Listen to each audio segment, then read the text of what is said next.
Imagine a time when knowledge was a flicker in the vast darkness, a whisper carried on the winds of change. The medieval world, often painted in hues of gray and iron, held secrets far more vibrant, treasures more precious than any crown jewel. Among the quiet cloisters and hallowed halls, men dedicated their lives to an extraordinary craft. They weren't building empires or waging wars, but meticulously creating objects so rare, so exquisitely wrought, that their value eclipsed even the mightiest fortresses. These were the illuminated manuscripts, born from the hands of monastic scribes, books that became literal masterpieces, worth more than castles. But how? What hidden sacrifices, what forgotten artistry, transformed mere parchment into legacies that echoed through eternity? For centuries, after the Roman Empire's decline, Europe plunged into what historians often call the Dark Ages. Cities crumbled, trade routes vanished, and with them, countless libraries and scrolls. The vast intellectual heritage of Greece and Rome, once abundant, became fragile relics, teetering on the brink of oblivion. Fires, invasions, and sheer neglect consumed knowledge that had taken millennia to accumulate. Without intervention, an entire intellectual heritage might have vanished forever, leaving humanity truly in an intellectual void, disconnected from its past wisdom. This period was a perilous time for the written word, a desperate struggle for survival. Yet, in this landscape of decay, unlikely sanctuaries emerged, the monasteries. Far from the chaos, nestled in quiet valleys or perched atop remote hills, these isolated communities became beacons of hope. Beyond their primary purpose of prayer and contemplation, the preservation of texts quickly became a sacred duty, almost as vital as their spiritual vows. Monks saw themselves as guardians of both divine and human wisdom, a vital link between a vanishing past and an uncertain future. Within these hallowed walls, the fragile flame of literacy was kept alive, meticulously collecting, copying, and safeguarding ancient knowledge against the tides of ignorance. The heart of this extraordinary endeavor was the scriptorium, a dedicated room where silence reigned supreme, broken only by the rhythmic scratching of quills. Often cold and austere, with light filtering sparsely through narrow windows, these spaces were nonetheless vibrant with intense spiritual and intellectual energy. Here, under strict monastic rules, hours melted into days, days into years, as scribes painstakingly recreated texts. Every stroke was a meditation, a testament to their unwavering devotion to God and the pursuit of knowledge. It was a place of profound concentration, where the very act of copying became a form of prayer. Becoming a scribe was a lifelong commitment, demanding a rare blend of artistic talent, spiritual discipline, and relentless patience. Monks underwent rigorous training, learning intricate scripts, mastering Latin, and internalizing the meticulous art of copying without error. They were not merely copyists. They were interpreters, preservers, and often illuminators. Each stroke of the quill, each letter formed, was a prayer, a profound act of dedication. Their hands, guided by faith and centuries of tradition, were the conduits through which ancient wisdom would flow into the future. It was a vow of diligence, a testament to their profound responsibility. The canvas for these priceless treasures was parchment, often referred to as vellum, meticulously prepared animal skin, typically from sheep, calf, or goat. The creation process was arduous, a true art form in itself. Skins were first soaked, then stretched taut on frames, meticulously scraped of all flesh and hair, then bleached and smoothed over weeks or even months until they achieved a uniform, supple surface, perfect for writing. A single substantial book could demand the skins of dozens, sometimes hundreds, of animals, making the material itself incredibly valuable, a testament to the life it held and the labor invested. The inks themselves were wonders of medieval chemistry. The foundational black ink was typically concocted from oak galls, iron salts, and gum arabic, yielding a deep, permanent pigment. But for the breathtaking illuminations, monks ground precious minerals with painstaking care. Lapis lazuli, imported from distant Afghanistan, yielded brilliant blues, rivaling the sky. Cinnabar provided fiery reds. Malachite offered verdant greens. These weren't mere dyes. They were pigments born from the earth's deepest veins, painstakingly processed, transforming crude elements into colors that defied time, shimmering with an ethereal glow, adding a layer of spiritual symbolism to every page. Yet, the true brilliance, the defining characteristic of an illuminated manuscript, came from gold.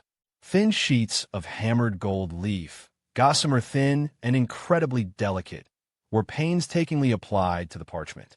First, a raised bed of gesso, a plaster-like mixture, was laid down, providing a base for the gold.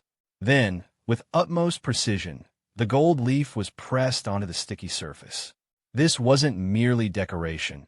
It was an act of worship, designed to reflect heavenly light, imbuing the words with divine significance.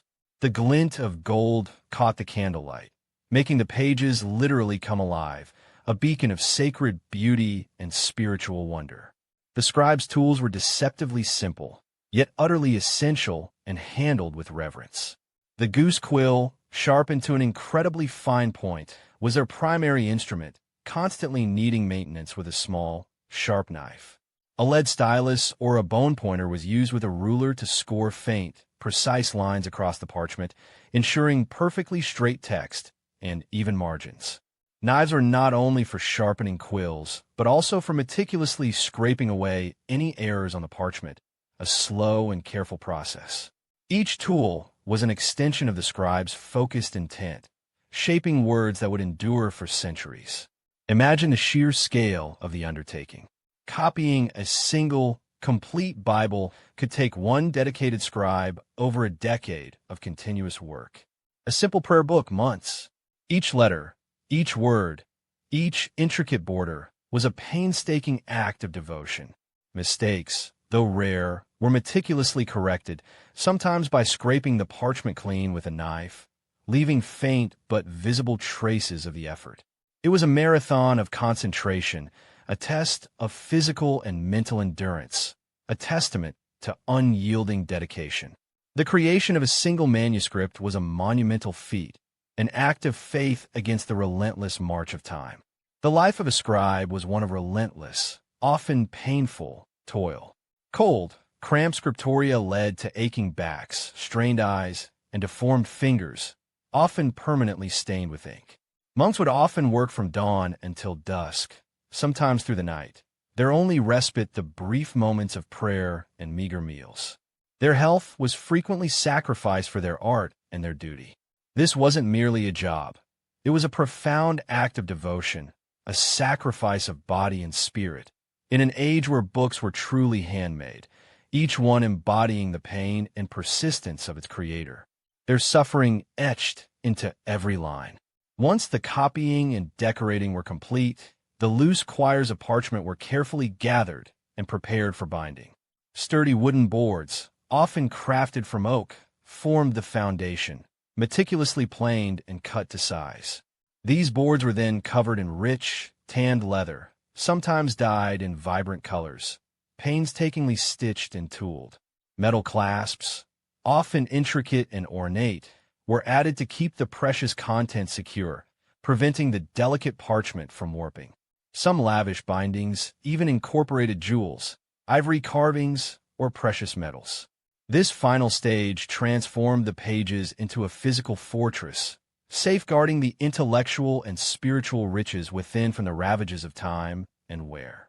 In a world where literacy was a rare privilege, and the printing press centuries away, each book was a singular, irreplaceable treasure.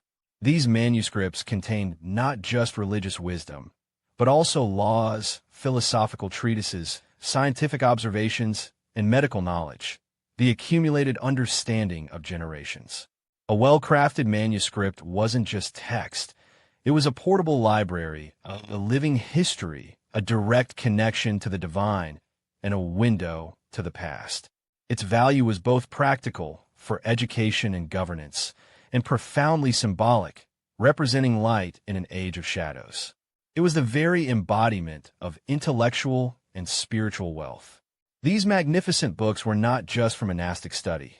They were commissioned by kings, emperors, wealthy abbots, and powerful noble families. Owning such a manuscript was an undeniable statement of status, power, and profound devotion.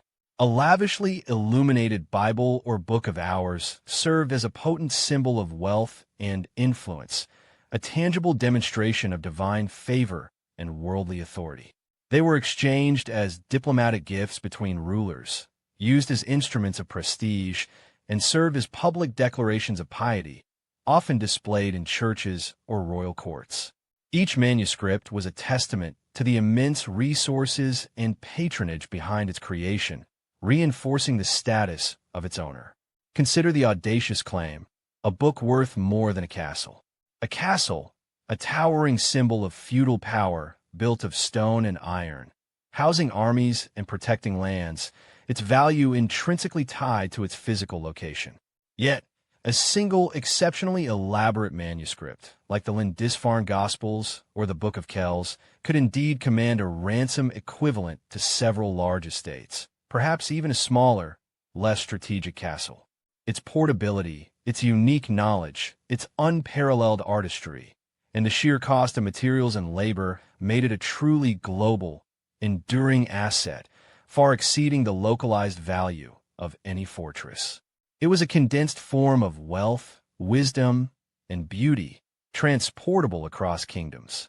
The silent, anonymous monks, working diligently in cold scriptoria, without hope of personal fame, laid the very foundation for momentous shifts in human history. They preserved not only religious texts, but also classical philosophy, literature, and nascent scientific observations, ensuring that the flame of knowledge never extinguished during centuries of turmoil. Their painstaking work was a monumental act of cultural survival, a selfless gift to all subsequent generations. Without their unwavering dedication, the Renaissance might never have bloomed, the Reformation would have lacked its textual foundations, and our modern world would be irrevocably diminished, disconnected from its intellectual roots. Even in our hyper-connected digital age, the legacy of these monastic scribes resonates profoundly.